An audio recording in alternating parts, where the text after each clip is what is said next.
Halo akang-akang dan teteh-teteh, kumaha damang sadayana. Di cerita film kali ini, Neng akan merangkum sebuah film Korea yang berjudul 200 Pounds of Beauty. Film yang mengisahkan seorang cewek gembrot dan buruk rupa, tetapi mempunyai suara yang sangat merdu dan ia hanya dimanfaatkan orang-orang di sekitarnya saja. Akhirnya, ia pun memutuskan untuk melakukan operasi plastik dan menjadi cewek yang sangat cantik bak bidadari.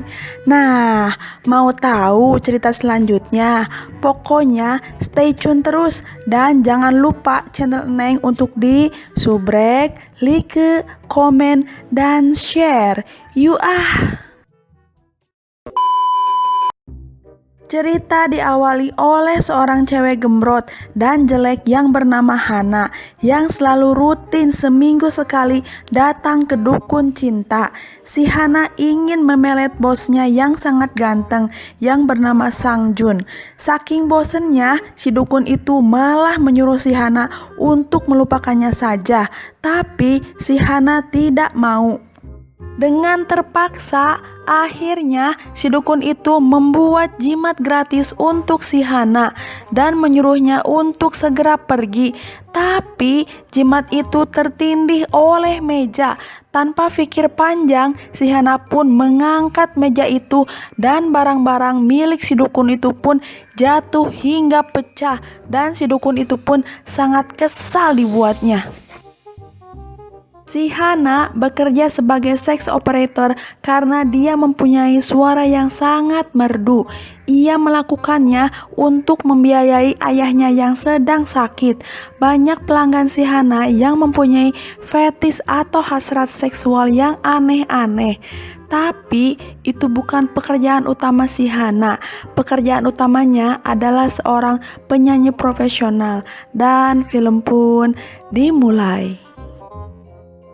Dalam konser yang megah, seorang penyanyi profesional yang bernama Emi sedang mengadakan konser besar. Tetapi sebenarnya yang berada di belakang layar adalah si Hana. Dialah yang bernyanyi untuk si Emi. Si Emi hanya lip sync atau pura-pura bernyanyi saja. Karena terbawa suasana musik, si Hana ikut berjoget dengan semangat. Tapi karena berat badannya yang besar, panggung itu pun rubuh dan si Hana pun hampir mengacaukan konser itu. Untungnya si Sang Jun berhasil mengendalikan keadaan. Si Ami pun kesal dan membuli si Hana atas kejadian itu, tetapi si Sang Jun malah memeluknya dan memberi perhatian khusus kepada si Hana, hingga si Hana pun begitu senang. Bersama teman baiknya yang bernama Jungmin, mereka pun membuat tato di bagian tubuh yang sama. Si Hana dan si Jungmin sebagai backing vokal membuat lagu-lagu yang laris di pasaran. Tetapi tetap si Emi yang menjadi terkenal di publik. Di malam hari, si Hana diantarkan oleh si Sang Jun ke rumah sakit jiwa. Si Hana mengatakan ia mengunjungi orang yang dicintainya tanpa memberitahu siapa. Si Hana pun diundang ke pesta ulang tahun si Sang Jun besok. Di dalam rumah sakit diketahui si Hana menjenguk ayahnya yang sakit jiwa. Meskipun begitu, si Hana tetap menyayanginya. Tanpa sengaja, si Hana pun meninggalkan buku musiknya di mobil si Sang Jun. Keesokan harinya, si Jungmin membawa paket berisi baju untuk si Hana. Tertulis bahwa baju itu diberikan oleh si Sang Jun dan ia meminta si Hana untuk mengenakan baju itu di pesta ulang tahunnya. Di pesta, si Hana memberikan kado baju hangat yang sudah dipasangkan jimat pemberian si dukun cinta. Ketika si Hana membuka mantelnya, orang-orang di pesta pun begitu kaget dengan penampilan si Hana. Dengan polosnya, si Hana mengatakan si Sang Jun lah yang memberikan baju itu, maka ia pun memakainya. Tetapi si Sang Jun terlihat terkejut dan tidak merasa mengirimkan paket. Beberapa saat kemudian, si Emi pun datang dan mengenakan baju yang sama. Terlihat ia ingin mempermalukan si Hana. Si Hana pun malu dan pergi meninggalkan tempat itu. Di kamar mandi, terlihat si Sangjun dan si Emi sedang berbincang serius. Si Sangjun kecewa atas apa yang dilakukan oleh si Emi kepada si Hana. Sebenarnya mereka hanya memanfaatkan suara si Hana saja. Tanpa mereka sadari, si Hana berada di toilet yang sama dan mendengarkan semua percakapan mereka. Si Hana pun menemui dokter operasi plastik yang menjadi pelanggan telepon seksnya. Si dokter pun menolak untuk melakukan bedah plastik pada si Hana. Tetapi karena diancam rekaman suaranya yang sedang melakukan telepon seks bersama si Hana akan dikirim ke istrinya, akhirnya si dokter itu pun menyetujui untuk mengoperasi si Hana. Si Hana pun membuang anjing kesayangannya ke sebuah rumah orang asing. Lalu ia pun mulai melakukan operasi plastik di seluruh bagian tubuhnya. Sementara keadaan karir si Emi tengah diambang kehancuran karena si Emi hanya mengandalkan suara si Hana, sedangkan dia tidak bisa bernyanyi sama sekali. Dalam masa penyembuhan, si Hana menemui ayahnya di rumah sakit jiwa. Tapi ayahnya tidak mengenali si Hana. Si Sangjun dan si Emi pun mencoba menemui ayahnya si Hana, tapi sia-sia saja. Akhirnya, perban yang membalut muka si Hana pun dibuka perlahan-lahan oleh si dokter. Semua orang termasuk si Hana sangat terkejut dan takjub atas kecantikannya yang terlihat alami. Ia pun kabur dari rumah sakit menggunakan pakaian suster. Di toko baju, si Hana melihat baju yang selama ini ia idam-idamkan.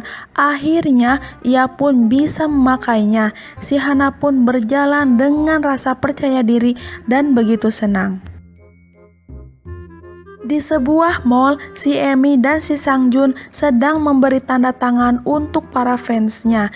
Ia pun dipermalukan oleh saingan si Emi karena pamor si Emi yang terus melonjak turun. Si Hana pun terus mengikuti si Sangjun. Ketika sedang mengamati si Sangjun, seorang tukang pengantar makanan terkesima dengan kecantikan si Hana hingga menabrak papan pembatas dan semua makanannya pun berserakan. Sampai akhirnya si Sangjun pun menghampiri mereka. Karena takut ketahuan, si Hana pun mengambil helm dan memakainya. Lalu ia pun pergi dari sana. Si Hana pun masih mengikuti si Sangjun ke showroom mobil, hingga akhirnya ia membeli sebuah mobil yang sangat murah. Karena lengah, si Hana pun menabrak taksi di depannya, hingga si sopir taksi itu marah besar.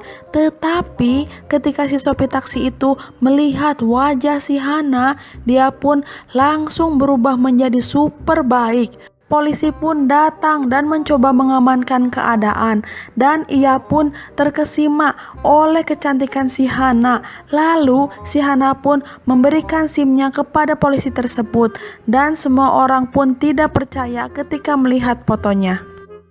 Si Jungmin, teman si Hana, pun datang dan tidak mengenali si Hana.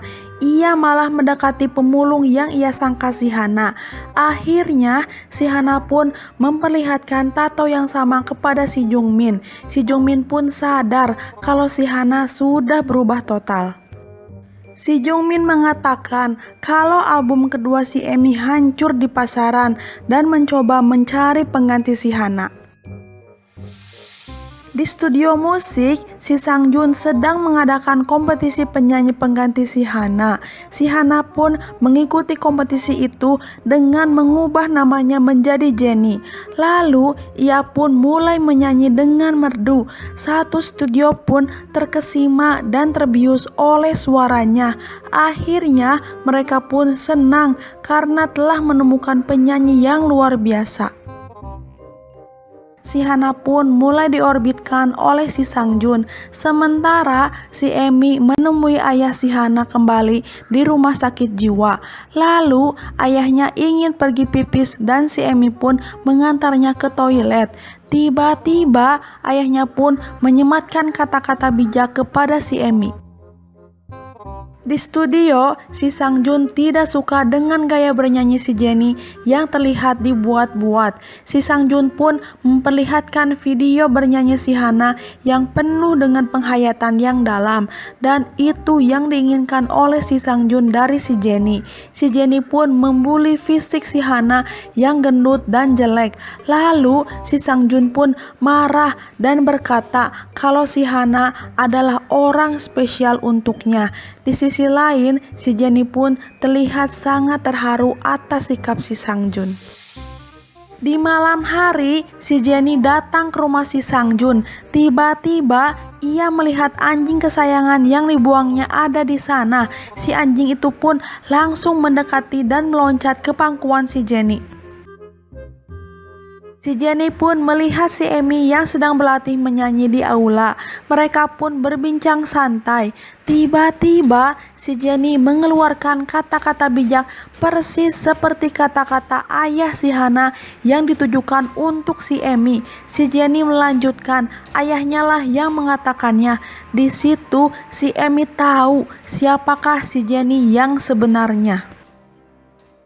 Di salon, si Jennie mendapatkan telepon yang mengabarkan teman baiknya si Jungmin masuk rumah sakit. Padahal secara bersamaan hari ini adalah hari perdana si Jennie masuk TV. Tapi si Jennie lebih mementingkan si Jungmin.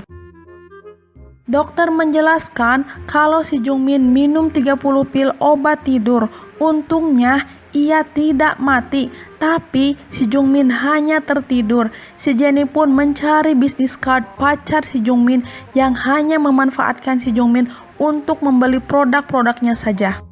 Si Jennie pun pergi ke kantor pacar si Jungmin dan berada satu lift bersamanya. Setelah melampiaskan kekesalannya, si Jennie pun langsung menampar dan memukul pacar si Jungmin. Lalu si Sang Jun pun datang dan memukul si cowok brengsek itu. Ia pun memberikan uang tutup mulut kepadanya. Dengan tergesa-gesa, mereka pun pergi ke pertunjukan musik. Si Jennie terlihat tidak pede karena ini adalah penampilan perdananya. Tapi si Sang Jun terus mendukungnya hingga ia pun tampil maksimal dan semua penonton pun menyukai penampilannya. Penjualan album si Jennie pun terus melambung tinggi dan sukses di pasaran. Si Sang Jun dan si Jennie pun merayakan keberhasilan mereka di studio musik. Si Jennie pun sedikit mabuk, lalu si Sang Jun mulai menciumnya dan menggrepe-grepe si Jennie. Tetapi si Jennie menghentikannya karena ia takut terjadi apa-apa pada tubuh yang dioperasinya. Ketika si Sang Jun tertidur, si Jennie menggambar bentuk tato seperti yang ia miliki di kaca studio. Lalu si Sang Jun pun bangun dan melihat si Jennie yang tertidur di sofa. Tidak sengaja si Sang Jun melihat kaca studio dengan sebuah gambar yang sepertinya ia kenali. Lalu ia pun mengambil catatan si Hana yang dulu tertinggal di mobilnya. Dan bentuk gambar itu sama seperti yang digambar oleh si Jennie di kaca studio. Si Sang Jun pun teringat kejadian-kejadian janggal dan serupa yang dilakukan si Jennie persis seperti yang dilakukan oleh si Hana sebelumnya. Si Sang Jun pun tahu bahwa si Jennie adalah si Hana yang merubah penampilannya karena operasi plastik. Di tengah perayaan kesuksesan si Jennie, dengan sengaja si Emi membawa ayahnya si Hana ke sana. Karena merasa malu, si Jennie pun berpura-pura tidak mengenalinya. Dan si Sang Jun pun mendorong ayahnya ke lantai. Si Sang Jun tahu kalau si Emi lah yang merencanakan hal ini. Si Jungmin sebagai temannya pun merasa sangat kecewa atas perlakuan si Jennie terhadap ayahnya sendiri. Akhirnya si Sang Jun pun memanggil si Jenny dengan sebutan Hana. Mereka pun mulai bertengkar hebat. Si Jenny mengatakan dia melakukan operasi plastik dan melakukan semua ini demi si Sang Jun. Si Jenny pun merobek semua posternya sendiri dan melempar barang-barang di sana hingga tangannya terluka.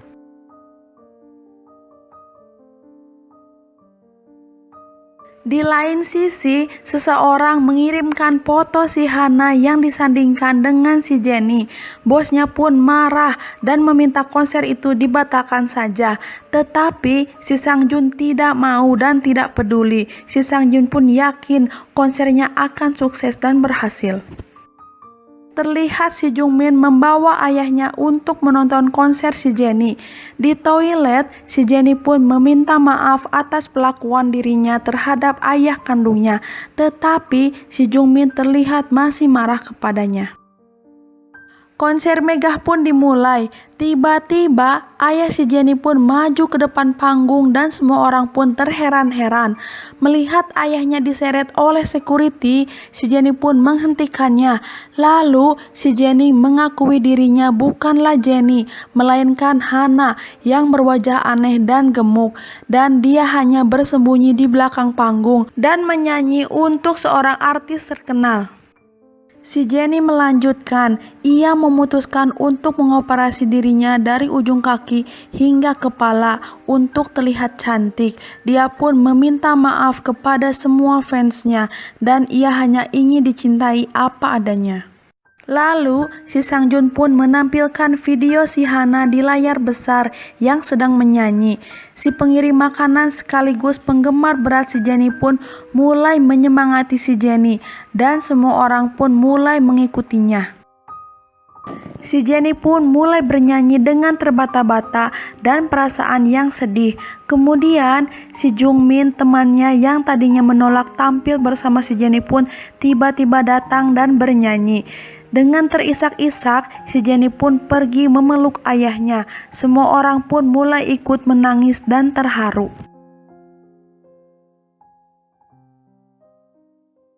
Si Jenny menjadi headline di semua media karena keberaniannya mengakui operasi plastik pada seluruh tubuhnya. Meskipun begitu, albumnya tetap laku di pasaran. Di samping itu, kedekatan dan hubungan si Jenny dengan si Sang Jun mulai membaik. Begitupun dengan si Jungmin, teman baiknya. Konser-konsernya pun selalu sukses. Sementara si dokter yang menangani si Jenny sebelumnya kebanjiran orderan. Salah satu pasiennya adalah si Jungmin, teman si Jenny yang ingin dioperasi plastik seluruh bagian tubuhnya. Dan film pun udahan. Nah, itulah rangkuman cerita film kali ini. Yang jelas, buat Neng fisik mah nomor sekian. Yang penting cantik hati dan jiwanya. Kalau kata si sayang Neng mah, inner beauty is the most important cenah. Oke lah akang-akang dan teteh-teteh, terima kasih dan hatur nuhun udah pantengin channel Neng. Neng pamit dulu ya. You keboy. Nyeri